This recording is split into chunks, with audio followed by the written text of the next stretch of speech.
Hi అండి, అందరు ఎలా ఉన్నారు? అందరు బాగున్నారా? మేమైతే ఈరోజు బిర్లా మందిర్ అయితే వెళ్తున్నాము. మీకు చూపిద్దామని చెప్పేసి అయితే చూపిస్తున్నాను.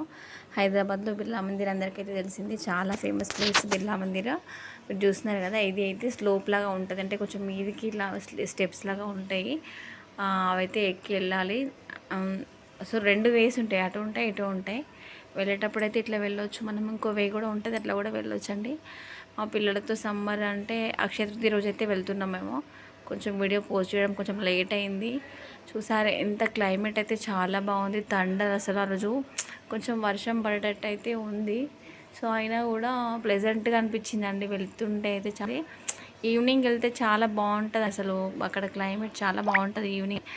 ఏంటంటే అక్కడ ఫోన్ లోపలికి ఎలా లేదు, లోపిద్దామంటే ఫోన్ అసలు ఎలా లేదు పైకి, కిందే ఫోన్ పెట్టేసి వెళ్ళిపోయినాం అన్నట్టు. సో నాకైతే చాలా ఎగ్జైటింగ్ అండి, చూపించాలి అసలు, ఫొటోస్ దిగాలి, చూపించాలి అనుకున్నా. బట్ ఫోన్ అయితే అలౌ చేయలేదు. సో కింద అయితే మేము దర్శనం చేసుకొని వచ్చినాము. దర్శనం చేసుకొని వచ్చినాక అయితే కింద మీకు చూసినా, ఇది వచ్చేసి కింద అన్నట్టు. ప్లెజెంట్గా ఉందండి నిజంగా, చాలా బాగా అనిపించి. అటు వర్షం వస్తుంది, చల్ల గాలి. ఎంత అంటే ఎక్కువ కేరళ వాళ్ళు చాలా వస్తారండి.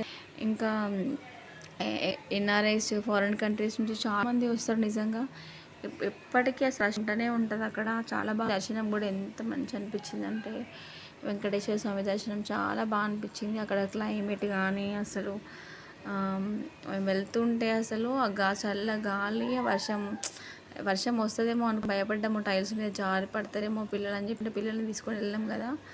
సో అట్లయితే బాగా కొంచెం పిల్లల్ని తీసుకొని వెళ్ళేటప్పుడు జాగ్రత్తగా వెళ్ళాలి కదా అని. అందులో 4 పిల్లలు, ఇద్దరం వెళ్ళినాం పెద్దవాళ్ళము. ఇద్దరిని పట్టుకున్నాం, ఇద్దరిని పట్టుకున్నాం. నిజంగా మీకు కూడా ఇట్లానే ఎప్పుడైనా ఫేస్ చేసిరా పిల్లలతో? నిజంగా పిల్లలతో వెళ్ళే వాళ్ళైతే చాలా జాగ్రత్తగా వెళ్ళాలండి. పిల్లలతో బయటికి వెళ్ళాలంటే తరచుగా అయితే నేను ఎప్పుడు వెళ్ళాను. మా కోడలి వాళ్ళు వచ్చిరని చెప్పేసి వాళ్ళకి చూపిద్దామని అయితే వెళ్ళినాము. మామూలుగా అయితే మేము ఎప్పుడు ఎక్కడికి వెళ్ళాము. సో అట్లయితే వెళ్ళినాం అన్నట్టు. వాళ్ళ వల్ల మేము కూడా బిర్లా మందిర్ మళ్ళీ ఒకసారి దర్శనం చేసుకోవడం జరిగింది. కామన్గా అయితే చాలామంది ఖాళీగా ఉంటే ఇంటిని మించిన ప్లేస్ ఉండదు, ఇంట్లోనే మస్తు అనిపిస్తుంది.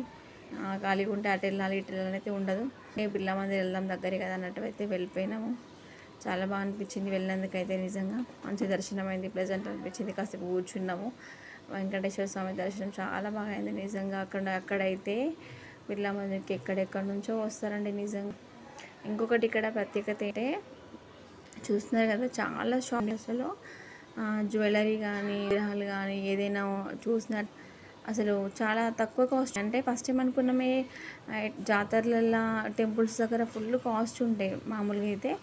కానీ ఇక్కడ చూసినట్టయితే అంటే మినిమం రేటేనండి, మరి అంత రేట్ ఏం కాదు. మామూలుగా అయితే బస్ స్టాండ్లలో జాతరలో మీరు చూస్తే చాలా కాస్ట్ ఉంటుంది, అయితే ఏం లేదు. అండ్ బిర్లా మందిర్ దగ్గర ఫేమస్ ప్లేస్ ఏంటంటే ప్లాంటోరియం దగ్గరికి అయితే వచ్చేసిద్దామని చాలా ఉండేనండి. యాక్చువల్గా మాకు బిర్లా మందిర్లో లేట్ అయింది కొంచెం, అటు ఇటు తిరిగి. ప్లాంటోరియం దగ్గర వచ్చేసరికి 7-10 ఏమో అయింది. 8కి అయితే ఇస్తారు ప్లాంటోరియము. 7 క్లోజ్ ఉంటాయి. ఇందులో 3 షోస్ ఉంటాయి అన్నట్టు. మనైతే నేను చూపిస్తున్న బోర్డుని చూడండి, 3 మ్యూజియంస్ ఉన్నాయి అందులో. సో ఈచ్ వన్ వచ్చేసి 200 అట్లా ఉన్నది, ఒక్కో కాస్ట్ ఒకలాగా ఉన్నది అన్నట్టు.